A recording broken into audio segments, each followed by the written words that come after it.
et ça permet de passer à encore un grade de professionnalisation dont nous avons besoin. Tu vois, donc voilà pourquoi on est là. Si tu veux, alors il est vrai que l'ambiance intimiste du Chabanais nous manque peut-être un petit peu, mais là, on y gagne au change. Et alors, est-ce que tu peux présenter la personne juste à côté de toi? Ah, un jeune homme plein d'entrain et plein d'avenir.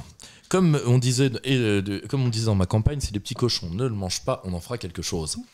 Le camarade Rémy Tell. Alors, C'est un très grand honneur d'être avec toi, Pierre-Yves, ce soir. c'est gentil, on rajoutons pas quand même. Je sais pas si on serait digne, mais arrête. Bon, si tu veux, donc Rémy, c'est plusieurs choses.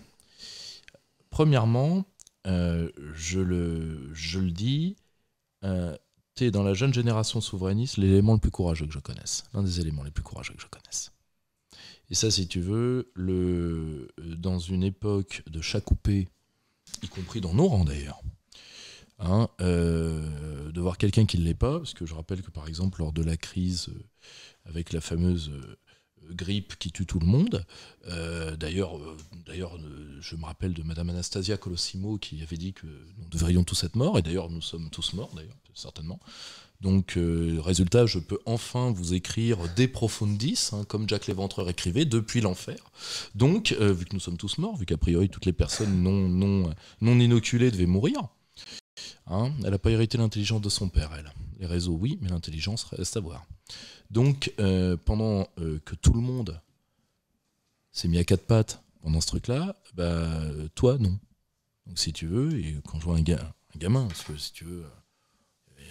même par rapport à moi, tu vois, on n'est pas totalement de la même génération. Si tu veux, qui risque tout, ne serait-ce que le problème professionnel, ça je connais. Voilà, c'est en plus doublé d'un essayiste avec un vrai talent de plume. Donc si tu veux, moi, j'ai le bonheur d'être ton éditeur, donc je suis au courant. Tu vois, tu avais écrit un petit ouvrage qui s'appelle Vaincre le Covidisme, mais je trouve que tu augmentes d'essai en essai. Et là, que ce soit Paroles révoltées, qui sont tes articles de fond, mais surtout le dernier, si tu veux, qui est un échange réel de lettres avec un intellectuel américain, disons pro-boomer, je pense que c'est l'un des meilleurs bouquins que j'ai vus sur ton tout dernier, sur le paru chez nous, aux éditions Perspective Libre, sur le clash générationnel, parce que qui va devenir un clash anthropologique, quoi, si tu veux. D'ailleurs, parfois, et qui ne recoupe pas uniquement un problème de génération, qui est vraiment un problème d'esprit. Tu vois, si tu veux, t'as l'anthropologie Bourdin face à l'anthropologie Berkoff, c'est pourtant Berkoff le plus âgé. Tu vois, et pourtant, c'est deux hommes qui aujourd'hui n'ont rien à voir. Même si un petit malin, pas si malin qu'il l'imagine, les a mis sur la même station de radio et on a fait bouffer une demi-heure l'un par l'autre. C'est vraiment pas malin. Mais tu vois, si tu veux, alors que d'un côté, André est plus boomer d'un point de vue strictement chronologique que les Bourdins, mais le vrai esprit boomer, c'est Bourdin qui est là, c'est pas Berkoff, tu vois. Donc c'est pas un problème, tu vois, c'est pas une question d'avoir l'âge de ses artères, c'est une question d'avoir l'âge de ses idées. Et je trouve... tu disais dans une vidéo que le boomerisme était un état d'esprit, surtout. Non, mais c'est un état d'esprit, si tu veux. Moi les gens disent il fait de l'agisme, il déteste les vieux. Moi, je dis non. Contrairement à vous, moi, mon héros tous les jours, c'est mon père. Donc non, moi, c'est pas du tout ça. Moi, j'adorais mon grand-père adoptif. Si tu veux, moi, je suis quelqu'un qui est dans le culte des ancêtres. On se comprend pas. C'est qui a trahi ça. Or, si tu veux, je trouve que l'échange de lettres que tu as avec l'intellectuel américain dans la chute de Prométhée, et là, on voit ce qui s'est passé. Enfin, parce que chacun est honnête dans ses convictions, je pense d'ailleurs que ton camarade ou ancien camarade était assez honnête avec toi, et c'est vraiment un bonheur d'éditeur, je te le dis. Moi, je suis très très fier de t'avoir édité ces 3 ouvrages, qu'on aura l'occasion peut-être d'en faire d'autres. Et en tout cas, j'ai beaucoup aimé je trouve que, si tu veux, tu as un côté bon vin de livre en livre. Et c'est pour ça que j'ai voulu que ce soit toi qui m'assiste maintenant là-dessus, toujours avec notre camarade invisible, qui est toujours le même depuis mais bon, qui est un peu qui est un de mes principaux frères d'armes, mais je ne peux pas le nommer, malheureusement, mais je l'aime très fort, il le sait. Or, Bon, si, vas-y, dis mon nom, c'est bon. Charles. Bah voilà. Charles. Bah voilà. Et si tu veux, parce que j'estime que dans la jeune génération souverainiste, c'est un des mecs les plus solides. Évidemment, si tu veux, on a tous à apprendre, parce que le jour où on arrête d'apprendre, on meurt. Hein, Enfin, pas tous. Alain Duhamel n'est pas encore mort. Mais je ne dirais pas patience, parce qu'il a quand même fait le débat Mitterrand-Giscard il y a 48 ans, donc ça fait longtemps qu'on patiente. Mais donc voilà, tu vois, voilà notre camarade Rémitel, donc à qui, voilà, comme dirait l'autre, c'est les petits cochons ne mangent pas, on en fera quelque chose. Et dis-moi, Rémi, pourquoi tu nous as rejoints, toi ? Alors j'étais un petit peu perdu, comme je pense beaucoup de jeunes de ma génération, qui ont une difficulté terrible de ce moment pour la France, pour la civilisation occidentale aussi. Et je dois dire que j'ai trouvé dans le cercle Aristote, dans la rencontre avec Pierre-Yves, vraiment une lumière. Et un bol d'air intellectuel. Et à chaque fois, c'est toujours une ressource capitale aujourd'hui que de me nourrir de ces analyses, de tout ce qui a été publié aussi par le cercle. Et le cercle, et ce que le cercle a fait, ce que le cercle fait, cette soirée aussi qui a été préparée depuis des mois par des gens qui sont bénévoles et qu'on remet jamais assez, démontre justement que la France n'est pas morte. Parce que quand on peut encore faire des choses comme ça, avec des personnes qui donnent de leur temps gratuitement pour la France, voilà, et c'est ce que j'ai trouvé au cercle. D'un côté, si tu veux, il y a une chose, je te remercie, c'est très gentil, ça peut être un petit peu loin, mais d'un côté, si tu veux, dans la dureté des temps, ça fait toujours plaisir. Il y a une chose qui est vraie, c'est que moi, je remarque qu'on culpabilise les Français tout le temps, vous valez plus rien, etc. Moi, des chic types, j'en croise tous les jours. Des chic types, j'en croise tous les jours. Des mecs en or, j'en croise tous les jours. Tu vois, tant que ces gens-là existeront, la France existera avec eux. C'est ensuite, le problème, c'est que beaucoup de gens, parce que ils voient 2-3 mecs sympas, ou peut-être même un mec par semaine extraordinaire, mais qui ne le captent pas, qui ne le voient pas, ou qui ne veulent pas le voir, eh bien, ils vont dire, voilà, j'ai croisé un woke à la con. Moi aussi, je les croise. Le problème, c'est que, premièrement, j'en croise pas tant que ça, alors que bon, je croise énormément de gens par mon métier, et en tout cas, je croise énormément de mecs qui valent le coup. Et je pense que ce pays a encore des gens qui valent le coup. En tout cas, je ne ferais pas ce que je fais si j'y croyais pas. Or, j'ai la chance d'avoir, ça c'est vrai, c'est une vraie chance, d'avoir dans mon équipe des gens formidables que j'embrasse, que je remercie, parce que c'est à eux que je dois tout ça. Hein. Moi, si vous voulez, là je découvre comme vous. Hein. Moi, là, tout ça, j'y suis pour rien. Hein. Donc, et qui ont fait vraiment qui font le job et qui emportent la France sous leur pas, quoi. Parce que ils gagneront ou ils perdront. Le problème n'est pas là. Le problème, c'est qu'ils n'auront pas rien fait. Et dans l'histoire, ceux qu'on tord, c'est ceux qui font jamais rien. Et bien justement, pour conclure cette séquence sur le cercle Aristote, on va peut-être annoncer les actualités, comme d'habitude dans le grand entretien. Alors, donc, déjà, chers amis, sur YouTube, vous êtes près de 100 000. Vous le saurez de toute évidence avant la fin de cette année calendaire. Donc, bravo à tous ceux qui ont rendu ça possible, particulièrement nos camarades qui font les vidéos, qui font les émissions, nos intervenants. Bravo à tous et bravo, merci à ce public qui nous est fidèle. Noël va approcher avec ces fameux packs. Donc, vous allez avoir tous vos livres sortis et les anciens qui seront assemblés pour vous. Donc soyez prêts, nous allons tout annoncer dès la toute fin du mois de novembre, dès tout début du mois de décembre. justement, les packs d'ouvrages, nous en avons 3 nouveaux qui sont prêts, et vous en aurez encore beaucoup plus, vu que je vais vous les annoncer, mais il y en a en tout cas 3 prêts au moment où nous sortons, dont un qui est déjà en vente sur le CRC, enfin 2 qui sont déjà en vente, sont La Chute de Prométhée que nous avons vu avec Rémi, Abondance et Pénurie du camarade Maxime Amblard. Alors c'est quoi Abondance et Pénurie? C'est un ouvrage qui est un ouvrage technique, je ne vais pas mentir, qui est fait par un jeune ingénieur dans le nucléaire, qui est passé chez notre camarade Vincent Lapierre, que je salue, et qui est également passé au Figaro, comme quoi Figaro plus Lab quand même, ça fait... attention, grand écart sans claquage, ne faites pas ça chez vous sans entraînement. Et en réalité, c'est un jeune ingénieur dans le domaine du nucléaire qui vous dit, voilà, la souveraineté énergétique, ça se pense de la manière suivante. Et c'est un ouvrage qui a été magnifiquement mis en page par notre camarade Alain, qu'on n'embrassera jamais assez, et qui... la couverture du camarade Jean-Philippe, qui est comme toujours une couverture très esthétique, très, très pensée, et c'est vraiment... On parle de souveraineté énergétique, on parle de quoi en fait? Et là vous avez tableau, statistiques, méthode, c'est un ouvrage, fondamentalement c'est un manuel. Voilà, c'est un manuel parce que aujourd'hui vous avez tas de gens qui parlent d'énergétique qui n'y bitent que dalle. Mais y compris des gens pour lesquels j'ai de la considération. Hein.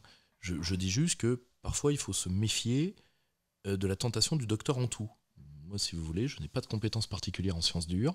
Je sais qu'il y aura une émission avec Maxime très prochainement, donc, et qu'on va de toute façon mettre le paquet sur son bouquin, parce que... Et vous en avez un autre qui est prêt, enfin 2 autres qui sont prêts. Les rôles de Laurent Michelon, les relations Chine-USA. Alors, quand cette vidéo sera reprise sur YouTube, il sera certainement déjà en vente. Là, à l'instant T, il ne l'est pas. C'est une affaire de quelques jours, de quelques heures même, peut-être. Alors, qui est Laurent Michelon? C'est un ancien diplomate français qui vous explique comment selon lui, il y vit, il y travaille, la Chine pendant ses relations internationales. Alors, je sais que, sans parler d'une espèce de morpion qui m'emmerde sur Twitter depuis un certain temps en disant que je travaille pour le PCC, je l'emmerde cordialement, hein, le syntaxe et conjugaison. C'est pas grave, c'est pas mon seul morpion. Hein, malheureusement, c'est un milieu à morpion. Donc, la Chine est une réalité incontournable. Il ne s'agit surtout pas de s'y soumettre. Le problème, c'est que l'indépendance, c'est contre tout le monde. Il faut bien le comprendre. Soit on se soumet à tout le monde, soit tout le monde vous passe dessus. Et d'ailleurs, la sagesse chinoise nous dit qu'il fait l'âne, n'a pas à se plaindre qu'on lui monte dessus. Donc, moi, je dis qu'il ne faut pas choisir ses maîtres. Il faut être contre tout. Contre toute tentative de domestication. Qu'elle soit chinoise, américaine, germanique. Pour l'instant, la Chine est très loin d'être notre adversaire prioritaire, très loin. Et à titre personnel, je n'ai que des craintes vis-à-vis de ceux qui veulent utiliser la crainte du péril jaune, parce que dans l'histoire, ce ne sera pas les premiers, et ça a toujours mal tourné pour nos intérêts. Donc, d'avoir en plus la vision que les Chinois ont du monde est utile, parce que là, je suis gaullien, hein, c'est-à-dire pour moi, il faut arriver à se mettre dans l'œil de l'autre homme, parce que il faut reconnaître par avance que les intérêts de l'autre sont légitimes à exister. Ils ne sont pas nécessairement légitimes à se réaliser, mais ils sont légitimes à exister. Et je rappelle qu'il y a un pays dans le monde qui a tué 1 500 000 Français en ce siècle, et c'est pas la Chine. Hein, je vous laisse deviner qui c'est. Donc, et de l'autre, et enfin, restaurer la propriété d'Hilaire Belloc. Là aussi, il sera là dans une collection grands auteurs que nous commençons grâce à notre camarade Jean-Philippe, qui a fait vraiment une couverture magnifique pour Belloc. Et vous allez en voir, je vous égrainerai les autres qui vont sortir, mais Belloc, qui est Belloc? Belloc est le binôme de Chesterton. Je pense que c'est Chesterton, ça doit vous dire quelque chose, grand polémiste et intellectuel anglais. catholique, ce qui n'est pas fréquent, qui va être entre autres l'avocat des bourgs lors de la guerre des bourgs, etc. Et vous connaissez une phrase de Chesterton, d'ailleurs souvent assez mal interprétée, qui est « Le monde est plein d'idées chrétiennes devenues folles ». Et Chesterton est un des grands génies britanniques de ce siècle, et de la fin du 19e, début 20e, et son binôme était Belloc. Belloc, qu'est-ce que c'est ? C'était une sorte d'esprit universel, c'est-à-dire c'est un homme qui est à la fois un écrivain, un historien, un stratège militaire, et un théoricien politique. Et en réalité, c'est l'anti-Klaus Schwab, parce que vous lisez Belloc sur la propriété, vous fermez les yeux. Alors, je ne dis pas que quand on ferme les yeux, il faut voir Klaus Schwab. Parce que, si vous voulez, premièrement, ça peut avoir des problèmes psychologiques, des dysfonctionnements érectiles, enfin beaucoup de choses. Et je dis juste que quand vous lisez la prose de Belloc, il est vrai, beaucoup plus construite que celle de Klaus Schwab, hein, mais si tu veux, on ne peut pas en vouloir. Il y a des gens qui parlent la langue de Shakespeare, et il y en a d'autres, n'est-ce pas ? Et le problème, c'est qu'on se rend compte que la petite propriété, c'est-à-dire celle qui permet juste à un homme d'être dans l'indépendance vis-à-vis du pouvoir,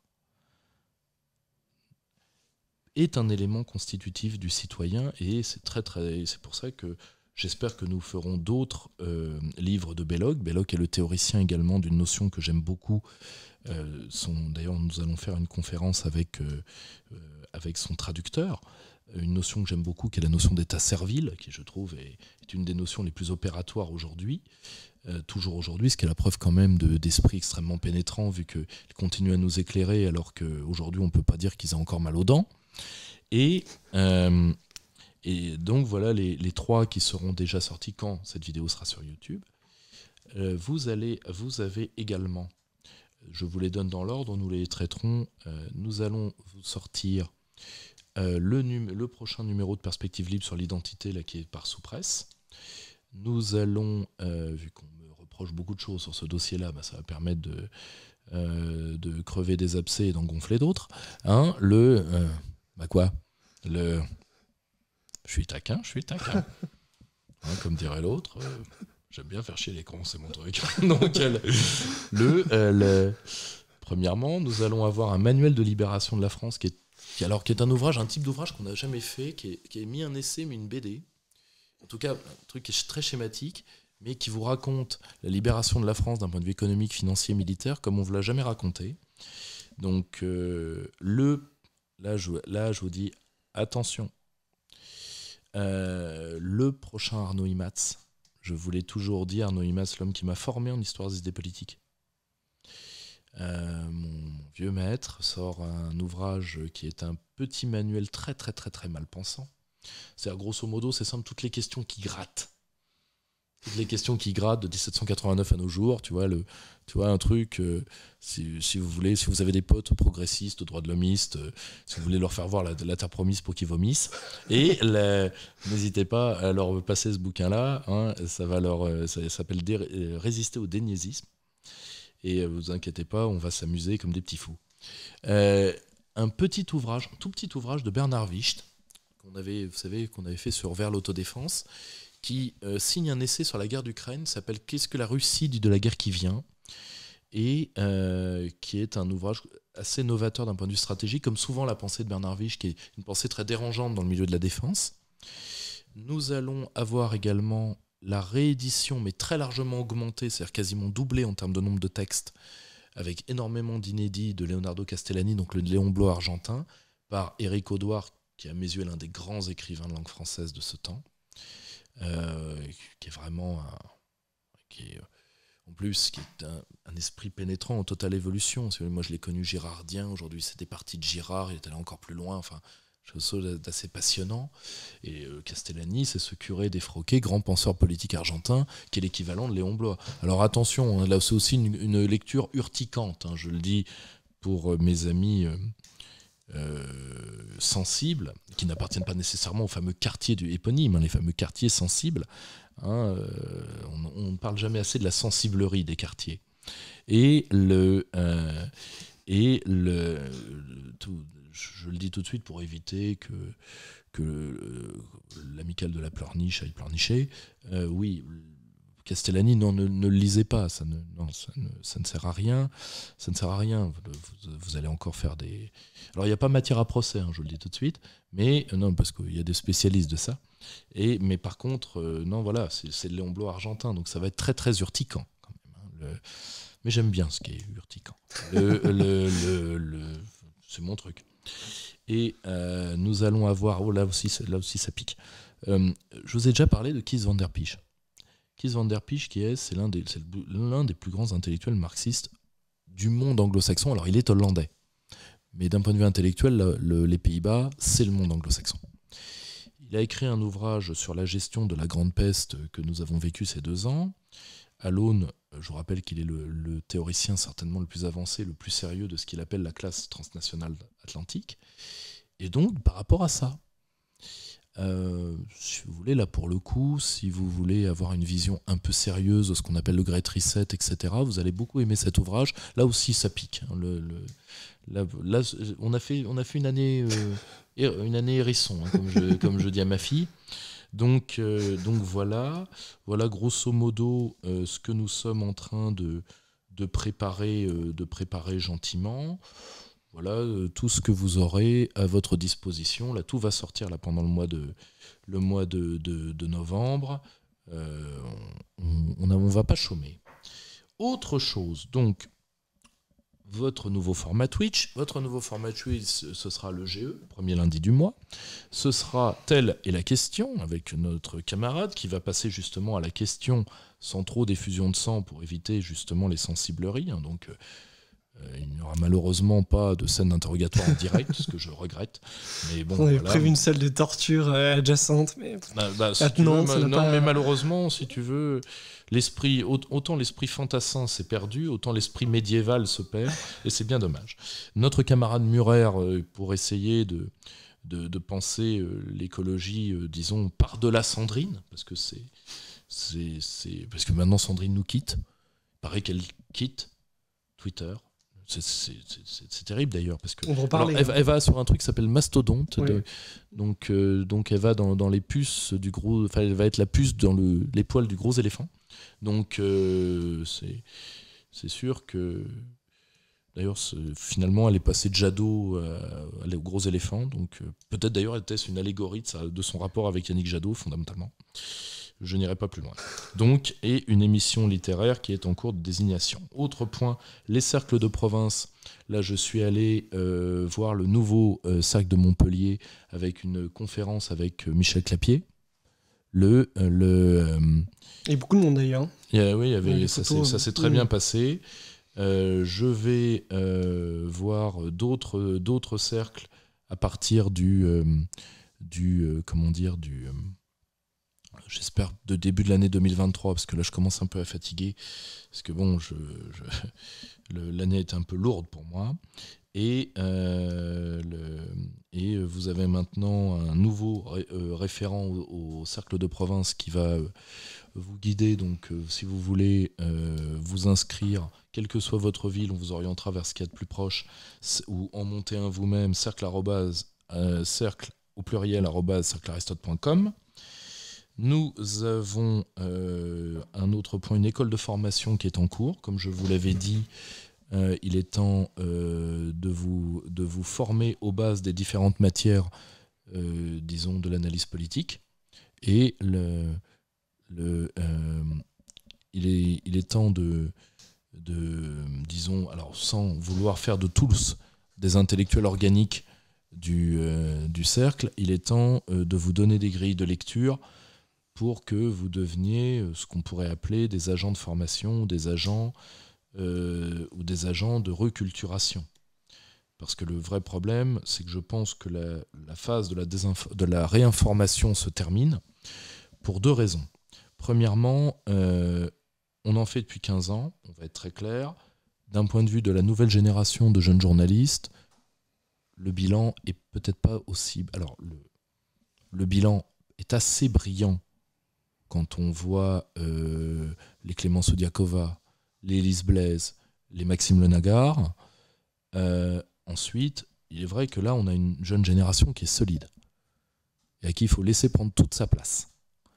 Et je pense malheureusement qu'un certain boomerisme de droite n'y est pas tout à fait prêt.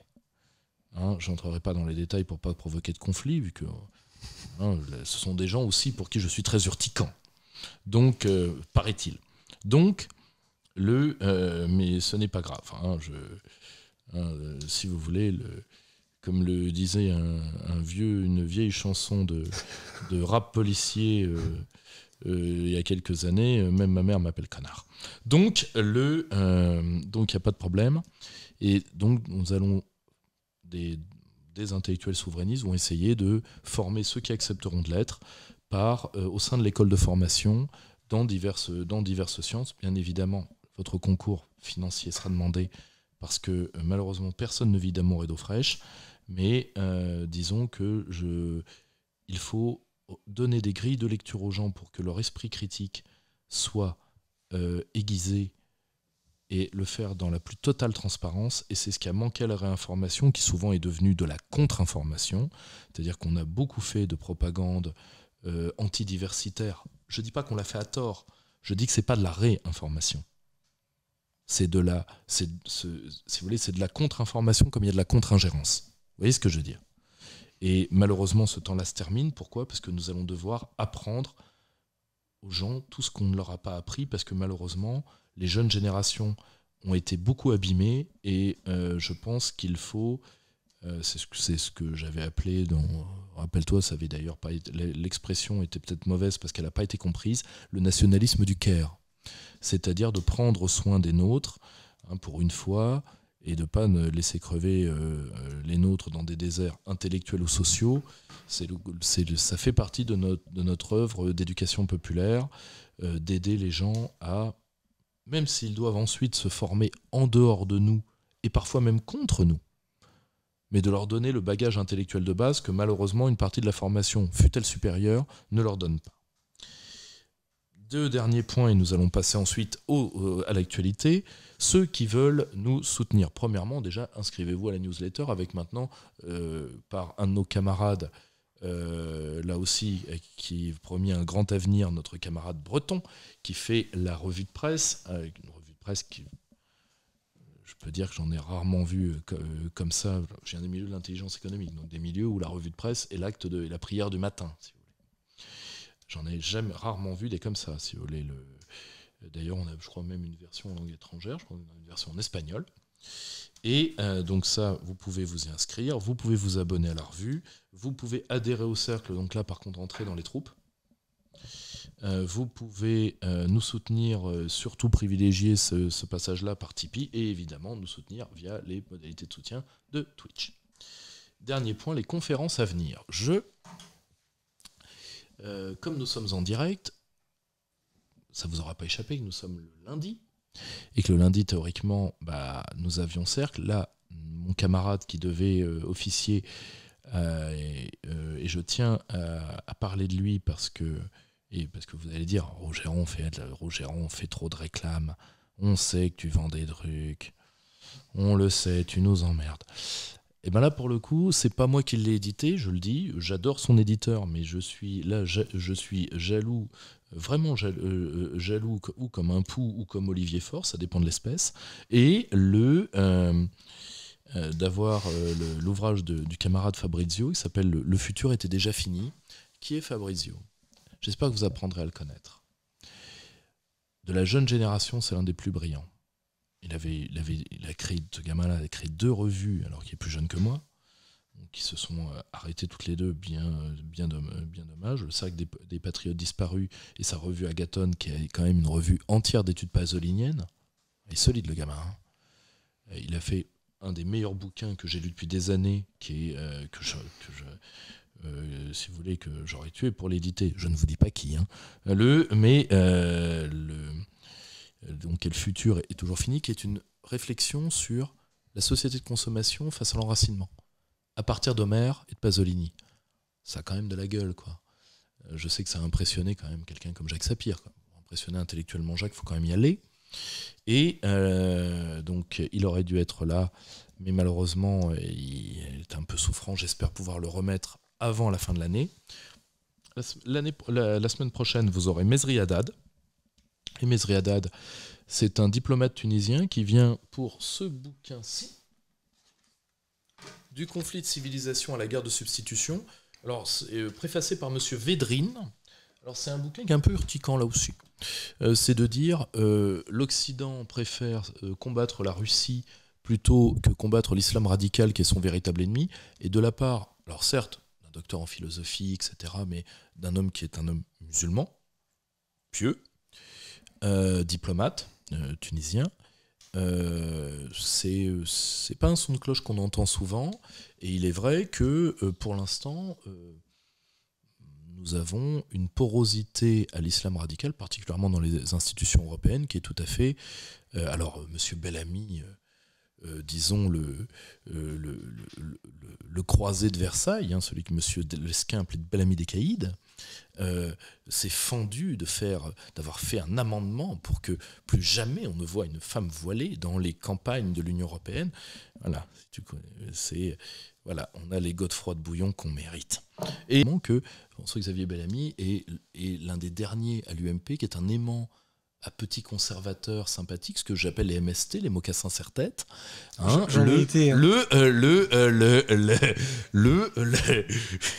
je suis désolé, hein, toutes mes condoléances.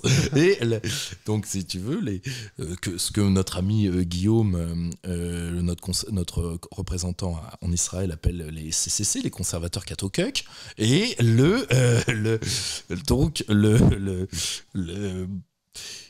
et malheureusement, enfin, si vous voulez, c'est le rôle le plus malhonnête, quoi. Je préfère, alors que je ne vais pas incriminer la Castafiore parce qu'on ne peut pas être plus cruel que la nature l'a déjà été avec Nadine Morano, mais le fait d'entraîner des gens qui aiment un petit peu leur pays, qui ne sont pas très courageux, toi tu les as connus, mais qui ne sont pas méchants, qui ne sont pas nuisibles au fond, et de les entraîner vers l'européisme le plus crasse, au nom de la défense de la civilisation, si vous voulez, par le chevalier de Saint-Jean d'Acre au rabais, je trouve ça un peu raide. Donc, mais bon. Peut-être un mot là-dessus, effectivement, parce que j'avais travaillé, sauf que j'ai travaillé pour François-Xavier Bellamy, pour lequel, à titre personnel, j'ai beaucoup d'estime. Mais vous voyez, il lui reste beaucoup à apprendre. Et voilà, c'est pour ça que je suis là. Voilà. Mais je le pourrirai comme tout le reste. C'est vrai que moi, je suis revenu des LR, et je pense qu'il y a une forme de lâcheté en réalité chez tous ces gens-là qui ne manquent pas forcément de sincérité dans leur engagement, mais en politique, il y a des idées et le courage de les défendre. Les idées, certains les ont, et c'est vrai que Bellamy est quelqu'un de brillant, mais il faut aussi le courage de les défendre, et ça a clairement manqué. Je n'ai jamais remis en question le fait que ce soit pas un neuneu. Non, mais je dis juste que on n'a pas, si tu veux, c'est que quand moi je me méfie aujourd'hui énormément des gens qui se gavent du terme de civilisation. Parce que la civilisation, si tu veux, c'est un terme qui est beaucoup trop grand, qui est employé par des gens qui sont beaucoup trop petits. Tu vois, et moi j'en veux à ces gens-là d'envoyer des tas de gamins qui méritent premièrement d'être formés.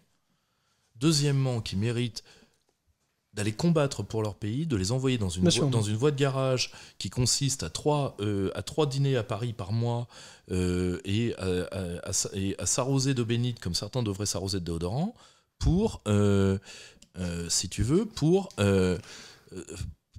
je n'aime pas ces gens qui sont des démocrates chrétiens qui s'ignorent, qui en réalité n'ont le courage que moi, je préfère le prolo qui trouve une part de son courage dans le vin rouge à ces gens-là qui trouvent dans l'eau bénite une part de leur lâcheté. Enfin, qui lavent à l'eau bénite une partie de leur lâcheté. C'est aussi simple que ça. C'est vrai, et d'ailleurs, on va parler tout à l'heure des LR, des élections internes de LR. Quel sujet palpitant. Voilà, Ciotti contre Retailleau. Depuis le retour du Jedi, je n'attendais que ça. Mais oui, ils aimeraient être le chevalier Bayard sans peur et sans reproche. C'est plutôt des des gens foutre braillards sans Ouais, trip et sans caboche. Ouais, sans C'est trip le- et sans caboche, c'est joli ça. C'est Tu vois le, Et c'est donc, c'est si le tu veux- problème de cette, Ouais, de bien cette sûr. droite-là. Et- Et il y a une forme d'adolescence, je pense, dans l'engagement de Bien beaucoup. sûr. Parce que moi, je vois autour de moi, il y a beaucoup de gens qui viennent aussi de chez LR et qui, quand t'es jeune, t'arrives, tu vois un petit peu de lumière. Bon, le problème n'est pas d'y avoir été, mais d'y être resté, je pense. Mais oui, non, mais Pour bien ceux sûr. qui sont Moi, restés. si Non, tu mais veux- je sais bien que si c'est tu veux, pas faut du tout. Faut pas, si Mais- tu veux, faut jeter la pierre à personne. La seule chose, c'est, tu vois, si tu veux, si tu prends sur le dossier islam sur lequel il se gratte beaucoup, finalement, on va négocier la taille du tapis de prière, Exactement, quoi. c'est ça. Et c'est ce que dit Oui, c'est Nesriada, tu bien vois, sûr. si tu veux, Je suis ensuite, d'accord. on va avoir, donc là, on sera donc le 14, le 21, le 21, attends, on a qui le 28, on a une soirée spéciale Jeanne d'Arc avec Laurent Henninger et un médiéviste et deux médiévistes, plus Laurent Henninger, historien militaire. Le 21, on a qui ça, ça ce sera gardez-vous à l'écoute. Là, pour le coup, j'ai un trou. Et au mois de décembre, on aura la sortie chez Jean-Cyril Godefroy d'un ouvrage sur le survivalisme. Il s'appelle Vivre en autonomie, survivre à la française, de Salza Bertin. Le tome 3, qui en a été le tome 2, vu que le tome Russie et Poutine sur l'Ukraine, c'était que ces textes sur l'Ukraine. Le tome 2 des œuvres complètes de Poutine, donc celui qui suit la conquête du pouvoir, qui est donc Poutine, le temps des réformes, par notre camarade Bessonnet. Et je vous donne rendez-vous surtout le 19 décembre pour la grande soirée des auteurs. Donc venez à partir de 20h, 10 rue Croix des Petits Champs. Entrée gratuite, c'est le salon des auteurs, pour que vous croisiez tous ceux qui font l'envers du décor. Maintenant qu'on est bon, ça a été un tout petit peu long, pardonnez-moi, on y va. Et justement, on va parler actualité, mais on ne sait pas de quoi on va parler d'abord. Alors, on a mis au point une petite roue où on a une liste de sujets, je vais juste les réitérer pour vous. Les élections internes DLR, on va pouvoir parler de ton ancienne écurie, Rémi. Les midterms aux États-Unis, le premier bilan de l'opposition parlementaire à Macron, je vois déjà tes dents pousser, Pierre-Yves, calme-toi. L'élection du président Lula, les élections en Israël, l'amnistie de la période de la peste, avec des gros guillemets, on a tous compris d'où ça venait, le terrorisme écologique, et le petit sujet bonus, c'est la censure en France, mais c'est pour parler plus largement de Elon Musk. De Elon Musk, ouais, pas de souci. Alors, let's go. On y va, la roue tourne, et nous tombons sur... Premier bilan de l'opposition parlementaire à Emmanuel Macron. Qui veut se lancer ? Alors, et d'ailleurs, c'est peut-être l'occasion aussi de rappeler que tous nos amis qui nous regardent peuvent poser des questions et qu'on les passera à Pierre-Yves pour pouvoir y répondre sur les différents sujets qu'on va aborder. Et je serai ravi d'y répondre également. Bon alors, Pierre-Yves, ça secoue un peu là au Parlement. Les travaux parlementaires ont repris après 3 mois de vacances. Des interruptions de séance à n'en plus finir. Ça veut dire qu'ils sont quand même solides, ces parlementaires d'opposition, non ? Alors, je ne mésestime pas une part du travail qui est fait. Le problème, rappelle-toi, quand la Chambre a été faite, moi je vous avais dit, Macron peut gouverner 5 ans comme ça. Il dissolvera peut-être. Je n'en sais rien. Il menace de le faire. Le problème, c'est que je pense que son groupe parlementaire, lui dit, nous et nos alliés ne pouvons que nous réduire. Et quand tu es macroniste, qui sont tes alliés objectifs ? Les LR, qui ont refusé de voter la motion de censure. Les Verts, qui ont refusé de voter la motion de censure. Et les hommes d'Olivier Faure, qui ont refusé de voter la motion de censure. Plus, évidemment, tout le tapin, ancienne UDI, ancienne UDF, tout ça, c'est déjà au sein du groupe Renaissance. Donc, Emmanuel Macron, en fait, tient l'Assemblée. La seule chose, c'est que les deux oppositions l'ont compris, la NUP, en réalité, les mélenchonistes, parce qu'en réalité, la NUP se fissure de part en part, et la seule chose qui empêche la NUP d'exploser, c'est justement la peur d'une dissolution qui donnerait encore plus d'avantages aux mélenchonistes au détriment des Verts. Je rappelle par exemple que quelqu'un comme Sandrine Rousseau n'aurait jamais eu de poste si Clémentine Autain n'avait pas fait pression. Et évidemment, une partie des hommes d'Olivier Faure, plus ce qu'on appelle les socialistes renégats, menés par Delga, donc la patronne de la région d'Occitanie, qui ne sont que de la gauche macroniste dans ce qu'elle a de plus infect. Et le problème, c'est qu'Emmanuel Macron peut réagir comme ce qu'il est profondément, c'est-à-dire un môme en dehors de toute réalité, et peut tout envoyer valdinguer d'un coup. Néanmoins, là, ce qui serait complètement irrationnel, parce qu'a priori, il se retrouverait... La rationalité Emmanuel Macron, c'est comme les analyses de sang Emmanuel Macron, je crois que ça fait 2. Donc, ou les bilans psy. Ou le bilan psy, tu vois.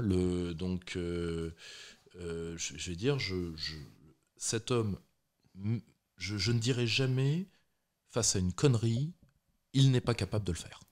Mais alors justement, est-ce que nous, c'est pas notre intérêt de le pousser à la faute ? En disant, allez-y. C'est évident, c'est l'intérêt des deux oppositions. C'est l'intérêt objectif du Rassemblement national, c'est l'intérêt objectif... Toi, tu penses que demain, il y a une nouvelle élection législative, le Rassemblement national augmente le nombre de députés ? Légèrement, mais oui, pour une raison. C'est qu'il faut savoir que la moitié du groupe Rassemblement national est liée au fait du non-déport des voix en cas de deuxième tour de la NUPES vers Macron ou l'inverse. De toute façon, aujourd'hui, c'est coupé. Ces transferts de voix sont en partie coupés. Pas dans toutes les régions, pas partout. Dans les centres urbains, ils fonctionnent encore à plein. Mais en province, c'est coupé. Et je pense que c'est coupé pour un long moment. Donc, et puis t'as l'effet aussi, on s'attendait à ce que le ciel nous tombe sur la tête, les fascistes à l'Assemblée, et en fait tout le monde se rend compte qu'il n'en a rien été, quoi. Non, il n'en a rien été. Il n'en a rien été. Alors, ils font le ministère de la parole parce qu'objectivement, ils ne peuvent pas faire grand-chose de plus. Ils entravent... objectivement, si les deux oppositions s'y mettaient, elles pourraient entraver les votes, elles ne le font pas. Par manque de coordination, parce que déjà, il n'y a aucun dialogue entre les deux groupes d'opposition, fût-il furtif et secret. Et là, en plus, avec ce pantomime de la vanne raciste, alors qu'en fait... Le mec dit faut que les bateaux repartent. Et le pire, c'est que le député NUP dit ah non, ça se fait pas. Tu vois, lui, il l'a pas pris pour lui. Tu vois, c'est qu'on a rajouté de la mousse et que les médias ont embrayé dessus. Pourquoi ? Parce qu'il fallait, à l'approche du congrès du Front National qui a vu l'élection de Jordan Bardella, il fallait recommencer une part de dédiabolisation, de rediabolisation, uniquement pour acter l'idée du Front National premier opposant, ce qui permet une transition macroniste en douceur, sachant que sans sortie massive des abstentionnistes et des ports de vote de classe pour le Rassemblement national, il n'y aura pas de défaite du système en 2027, quel que soit le candidat RN. Donc les macronistes le savent, c'est pour ça qu'ils vous disent toujours notre ennemi, c'est le Rassemblement national. Le Rassemblement national n'est pas fautif dans ce que je dis. C'est que tout simplement... la stratégie attentiste de ne pas faire de vagues, eh bien, elle s'effondre sur un mot, certes légèrement maladroit, mais tout à fait justifiable dans le débat. Moi, hors de question de taper sur ce pauvre mec qui a juste dit oui, ils doivent partir. Il n'a jamais dit que le député lui-même devait rentrer en Afrique. C'est un député de la nation. Personne. Et d'ailleurs, c'est assez raciste en fait d'utiliser la couleur de ce député pour en faire une victime. Non, si tu veux, c'est un fait. Ça, c'est vraiment le réflexe de la gauche coloniale, c'est-à-dire, tiens-toi droit, bamboula. Tu vois, c'est ce qu'on a vu ça, aussi Mathilde Panot chez Cyril Hanouna, de façon très paternaliste, l'accompagner. Donc Corbière qui se met à chialer. Non. Prix d'interprétation 2022 peut-être. Alexis, non. Si tu veux, alors que en plus, je sais que tu préparais une magnifique interprétation d'une reprise d'un classique de Fernandel où toi et Raquel Garrido vous alliez jouer La Vache et le Prisonnier. Et c'est... Vous avez vu, ça y va fort ce soir. Non mais si tu veux, voilà, ne gâche pas tout avec une scénette qui est beaucoup moins bonne qu'un numéro raté de Caméra Café. Donc non, tout ceci est lamentable, c'est nul. C'est nul, ça n'honore pas. En plus, alors que objectivement... ce genre de truc, je tiens à le dire, va revenir dans la gueule de Mélenchon. Je vais vous expliquer pourquoi. Pas parce qu'ils ont menti, que les médias ont brillé, ça, de toute façon, ça y est, ils ont gagné ce point-là, c'est pas grave. C'est que de toute façon, la NUP, elle a deux choix. Soit elle continue avec la cote mal taillée avec les gauchistes, et si c'est le cas, de toute façon, je te rappelle que le peuple dit de gauche, ce qui ne veut absolument rien dire, mais l'électorat socialiste, c'est un électeur sur 2 en 81, c'est un électeur sur 4 aujourd'hui. Donc ils vont s'enfermer dans une logique sectaire magnifiquement incarnée par le rousseauisme, pas Jean-Jacques, Sandrine. Donc on a perdu au change, hein, je te le dis. Là pour le coup, là on a perdu au change. Or, c'est-à-dire que l'écologie, on va y revenir sur le problème de l'écoterrorisme, devient de plus en plus, une partie du socialisme devient une sorte d'ésotérisme sectaire de repli. Tu vois, là, alors que théoriquement, quand le socialisme, je te rappelle, d'un point de vue doctrinal, c'est le contraire de l'individualisme. Or, si tu veux, et quand tu as un repli sectaire sur une base socialiste, ça veut vraiment dire que tu as tout foiré. Or, soit la NUP fait ça... C'est quoi, on en reparlera après, mais c'est les religions séculaires façon Raymond Aron, ou c'est plutôt du Ted Kaczynski sur cet écoterrorisme-là ? Non. Ça, on va y revenir, ça, sur l'écoterrorisme. On va y revenir. Or, le problème, si tu veux, c'est que tu as un aspect de pourrissement, un aspect gnostique de l'ancienne religion séculaire socialiste, alors que, si tu veux, quand tu fais une grande théorie politique, quand tu as une théorie politique qui a une grande santé, pour parler un peu comme Nietzsche, mais quand tu es dans une... tu es dans la conquête, tu es dans la prise, tu es justement dans le fait d'avoir une explication fonctionnelle du monde. Tu es dans un culte que j'appellerais, si tu veux,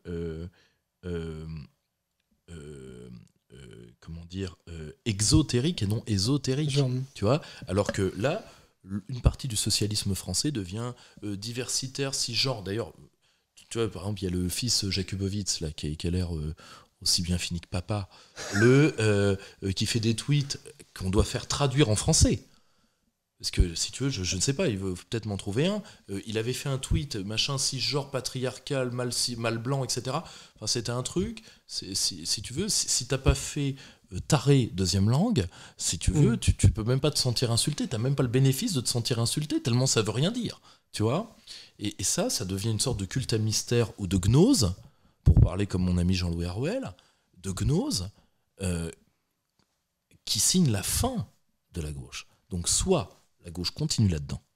C'est la gauche ou c'est un mouvement de civilisation, pour reprendre ce mot dont tu te méfies, et un peu ce que Maffezoli a analysé sur la postmodernité aussi, avec cette espèce de recul de la rationalité moderne. Oui, mais attends. Excuse-moi, on parle bien de Lucas Jakubowicz. Oui. Ah bah je vais t'en lire un. Ah bah vas-y. L'empouvoirment des élus S, donc avec les points, non genrés, dans une démarche inclusive co-construite, permet de lutter contre le privilège des cisgenres blancs, perpétuant un racisme systémique hétéropatriarcal contre les racisés et S. Point. La transition écologique nous débarrassera de ces souillures. #EELV. D'accord. Et tout ça en 280 caractères, fallait quand même le faire. Ouais, bravo. Ouais. Au passage, la souillure te salue. Hein, vient me le dire entre quatre yeux. Et donc, vous voyez, là pour le coup, quand tu veux parler à la totalité d'un peuple, déjà tu parles pas comme ça. Ça, tu vois, psychiatrie. Tu ne parles qu'à des additions de micro-gnoses qui en fait cachent des sortes de sectes mangeoires, c'est-à-dire où les petites élites, tu vois, de la critique féministe, antipatriarcale, etc., elles ont des mangeoires ou des jetons, enfin tu vois, quoi, ils ont intérêt à être là, et où les adeptes sont des cocus par nature, tu vois, un peu comme les pauvres types qui étaient au Temple solaire ou qui étaient chez les Davidiens, et qui vont mal finir, parce que ce qu'on oublie de dire, et on a 15 ans de recul sur le mouvement woke aux États-Unis, c'est qu'une bonne partie s'est balancée par la fenêtre. Or, et qu'à titre personnel, moi je ne leur souhaite absolument pas. Moi, je n'ai pas ce darwinisme dégueulasse de vouloir du mal à mes ennemis politiques. J'estime que là, on n'est pas dans la politique, on est dans le problème de prise en charge psychique d'une partie de population qui se sentent mal. Ce n'est pas un programme politique, c'est juste une politique de reconnaissance vis-à-vis de minorités qui demandent de la reconnaissance parce qu'elles sont en souffrance, et au lieu de répondre à la souffrance, on les manipule politiquement. C'est aussi simple que ça. Or, et puis avec cet effet un peu auto-créateur, c'est-à-dire que plus on en parle, plus on en crée aussi. Plus on en parle, plus on en crée. Quand tu vois l'augmentation des mutilations de genre, ce sont des mutilations, je suis désolé, ce n'est pas de la médecine. Ce n'est pas de la médecine. D'accord ? C'est, si tu veux, c'est CAP boucherie. Ok ? Point barre. Donc, attends. Or, le problème, si tu veux, c'est que CAP boucherie. Quand tu vois l'augmentation sur ces 20 dernières années, elle est due avant tout aux médias. Or, soit la gauche va vers ça, soit la gauche, et c'est ce qui va se jouer dans l'après-Mélenchon, qui a commencé maintenant. Alors évidemment, les woke ont déjà leur candidat, c'est Clémentin Autain, qui vient d'annoncer que 2022 se ferait pas, que 2022, qu'est-ce que je raconte, que 2027 se ferait pas sans elle. Hein, donc déjà, hashtag élection de merde. Donc parce que si tu veux, Clémentin Autain, miam miam. Tu vois, c'est si tu veux, ça va être aussi palpitant qu'une course de sous-marin commentée d'un navire de surface avec des chips végan. Tu vois, ça va être sympa comme tout. Et de l'autre côté, la prise de distance vis-à-vis de l'orthodoxie mélenchoniste de quelqu'un comme Ruffin. Ces deux lignes vont se sauter à la gueule. Or, soit la gauche est obligée d'avoir un programme que je qualifierais même pas de national, ils vont sauter au plafond, mais que je qualifierais de gullien, du nom de Christophe Gulli. Soit ils vont dans la secte, ok, la prochaine fois ce sera un électeur sur 5, peut-être un électeur sur 6, peut-être un électeur sur 8, parce que là, ils n'ont fait un score qui, je le rappelle, est inférieur à celui de 2017, que grâce à la posture de Mélenchon. Or, Mélenchon, c'est son dernier round. C'est terminé. Donc, si tu veux, ils ont tort de faire ces conneries-là, alors qu'ils pourraient tout à fait prendre acte des faiblesses structurelles du Rassemblement national et commencer la pompe inverse. Parce qu'il y a des faiblesses structurelles du Rassemblement national, ce qui se voit, et d'un côté, le rajeunissement, qu'il soit de façade ou pas, du Rassemblement national vers l'élection de Jordan Bardella, leur fait encore un coup, parce qu'ils ont l'air d'être déjà, d'être déjà totalement dépassés. Parce que dès qu'ils l'ouvrent, c'est pour une querelle à la con. Or, c'est un machin raciste, machin truc, si tu veux, c'est des trucs qui n'ont plus, dont tout le monde se fout, dont la France se fout, dont les Français se foutent. Donc, soit ils parlent à la gauche, soit ils parlent à la France, mais ils ont intérêt à choisir vite fait. Hein. Et justement, sur l'opposition RN, tu disais tout à l'heure qu'ils étaient un peu condamnés au ministère de la Parole. Ils ne peuvent pas faire autrement vu le nombre qu'ils ont. Hein. On a eu quelques illustrations de députés qui ont un peu croisé le fer, par exemple, avec Bruno Le Maire, Alexandre Loubet ou Jean-Philippe Tanguy. Toi, qu'est-ce que tu dis ? Tu te dis c'est des courageux, c'est des gens qui ont été influencés par la pensée souverainiste et qui se retrouvent. J'en sais rien, je les connais pas. J'en sais rien, j'en sais rien. Moi, je les ai croisés une fois dans ma vie chacun. Donc je n'en sais rien.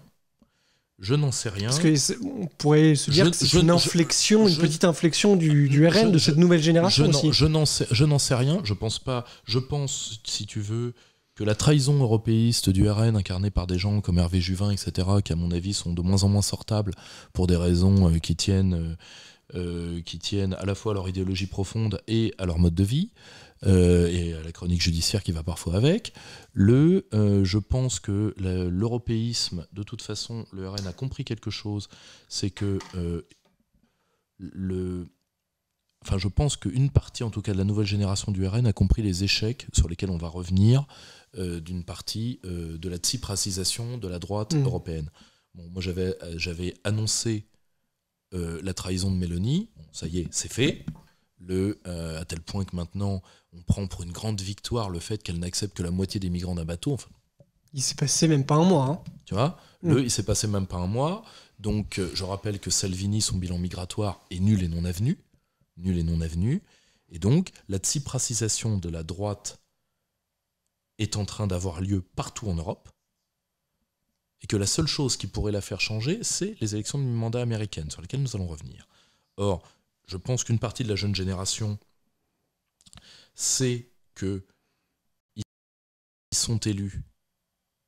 Alors, je pense que c'est une génération qui est coupée en deux entre ceux qui se disent « on est des LPH, là par hasard ». On a eu de la chance qu'il n'y ait pas eu de report de voix mélenchoniste pour Macron. Donc il faut qu'on tienne nos sièges et qu'on se gave. Ça, c'est possible.